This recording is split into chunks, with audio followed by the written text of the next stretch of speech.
आताच नाही, जुनं पहिल्यापासून असलंच आहे. कधीपासून आहे? हा, आता आम्ही लहान होतो तेव्हापासून बी असलंच आहे. आजचं नवीन तर नाही.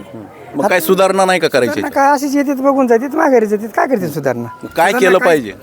आता ह्याला संरक्षण भीत पाहिजे. ह्या गावाला जिमनी शेताला चौकून नदीला संरक्षण भीत आम्ही लेखीसाठी मागायला पण कोणी यायला तयार नाही. कुणाकडे मागणी केलेली होती? साहेबाकडे मागितली आम्ही, साहेबाला सांगितलं दोनदा. गोपीनाथराव साहेब होते तेव्हापासून आम्ही मागणी, आजची नाही.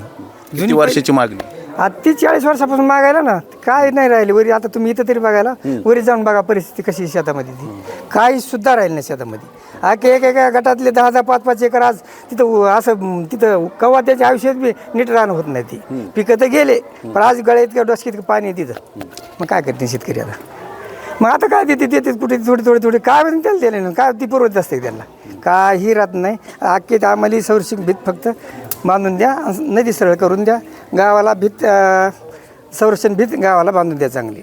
त्या दिवशी पाणी भरपूर आलेलं होतं वरून, आणि गावातील पूल पूर्णपणे वाहून गेलेला आहे. अर्ध पूल पूर्णपणे वाहून गेलेला आहे. सगळ्या गावात पाणी शिरलं होते. आणि गावाला सध्या नदी खोलीकरण, गावातील संरक्षण भिंत अत्यंत महत्त्वाचे आहे. Manikchand Oxyrich, proudly Indian.